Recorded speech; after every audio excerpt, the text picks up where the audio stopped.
My first sheepshead of 2026 came during my first spring scouting trip, but it wasn't easy. These fish were not aggressive, and their bites were almost impossible to detect. Oh, man. But the key to a trip like this is knowing how to read the signs, and whether or not it's worth it to stay.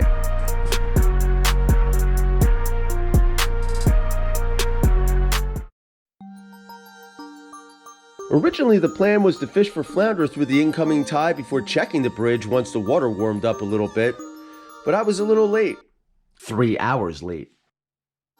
So when I finally got there, the tide had already turned, and even though in my opinion the current still wasn't moving fast enough really to expect a bite, I had decided to check the bridge first as I had some outgoing water before heading back into the sound for flounder. And after about 20 minutes, I didn't get a single bite. So knowing that the water temperature was going to continue to warm up as the outgoing tide kept flowing, I had decided to head up towards the sound to see if I could find any flounder, even if it was only for an hour or so. It didn't take much time before I started getting bites, and before long, I'd caught this guy.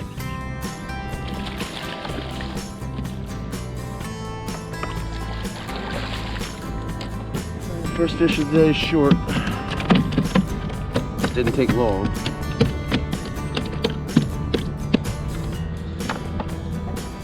Alright, short flounder. It looks like he's about 12-13 inches. Bye-bye. So at this point I continued fishing, but the bites started tapering off, and since we were getting close to the middle of the tide, I had decided it was about time to start heading back to the bridge. Now I have to say I don't like surprises, but after my last drift I was quickly reeling up my line before heading back to the bridge when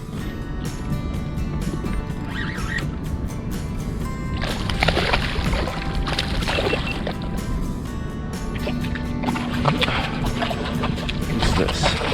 Is that bluefish?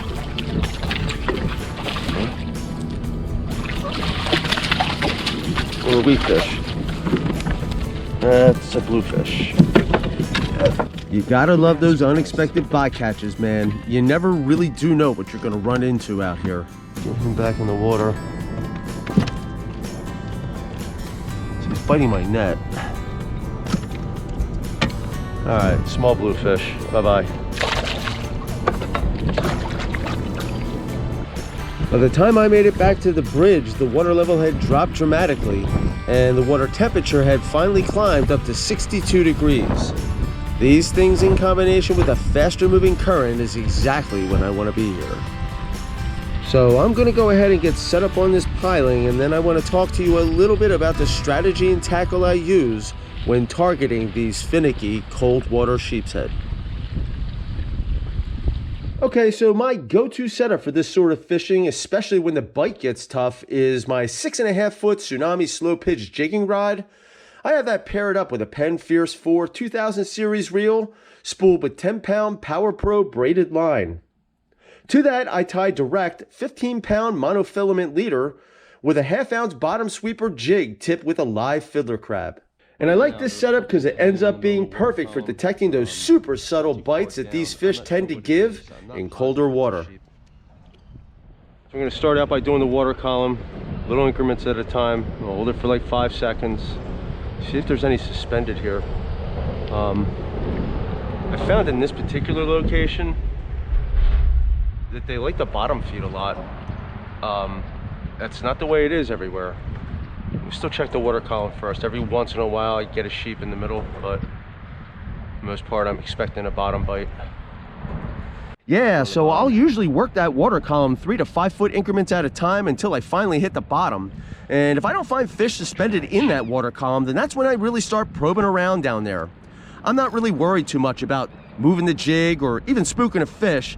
What I'm really trying to do is learn that bottom structure, and I want to know where the highs and lows are, where the holes are, where all those little drop-offs and irregularities are located. Everybody always talks about fishing the water column around the bridge pilings, but I think a lot of people completely neglect the bottom. Personally, probably 80 to 90% of the sheepshead I catch at this particular location come tight to the bottom. And that makes a lot of sense when you think about the fact that the food that these fish are feeding on doesn't just grow on the pilings themselves. There's a lot more life and structure down there around the base of these pilings than most people realize.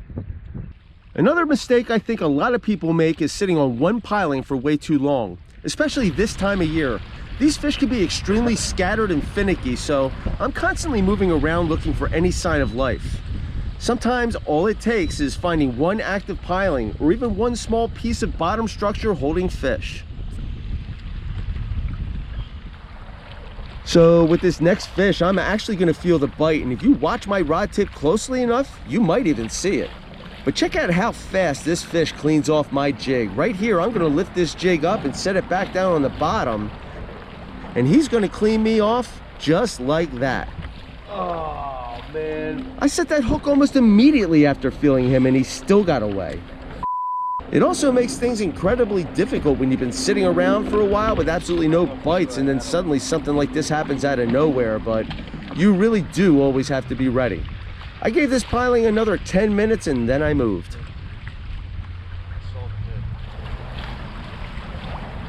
Pay close attention to my rod tip as I freeze for a split second after trying to move my jig before setting the hook. Oh, man. All right, man, they are really timid right now. I got another half bite. He took the top of the shell right off. I lifted my bait up to see if I could move it, and it didn't move. I went to set the hook, it was too late. So he's down there, but they are not biting aggressively. Now, this right here is what I call a half bite. And to me, this usually means that the bite is changing.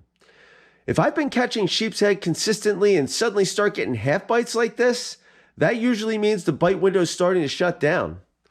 But if I've been fishing for a while with absolutely nothing and suddenly start seeing half bites, that usually tells me the bite window is just beginning.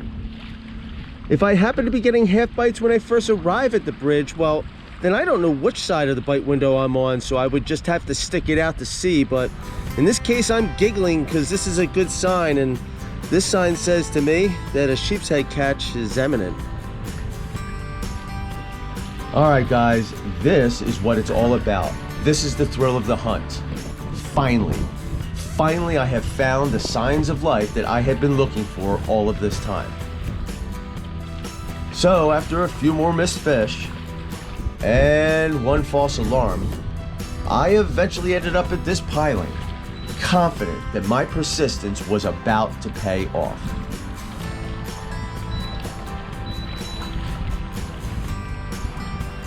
All right, man, it all comes down to this. I had checked the water column. I have probed the bottom looking for a bite.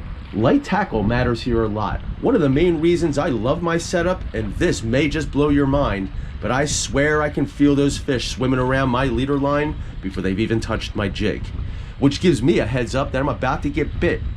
And I might not be paying attention right now, but that's what's going to turn my head right back towards my rod tip. Look closely. Can you see this bite?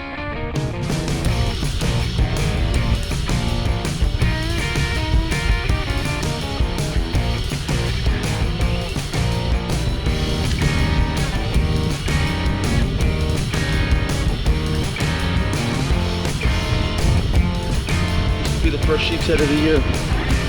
It is. Look at that.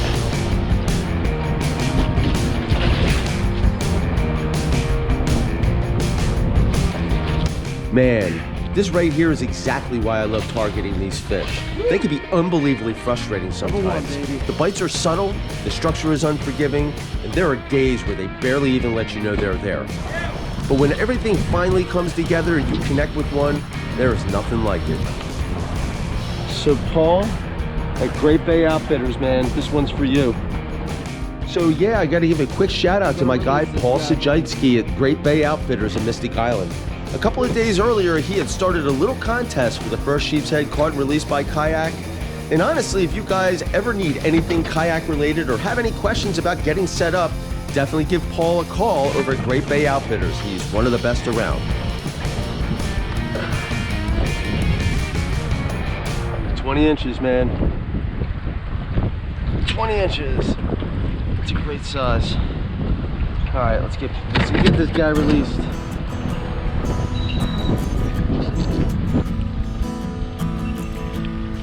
All right, this is the official first sheepshead of the 2026 season for me. And it's only like middle of May. I'm gonna let this guy go.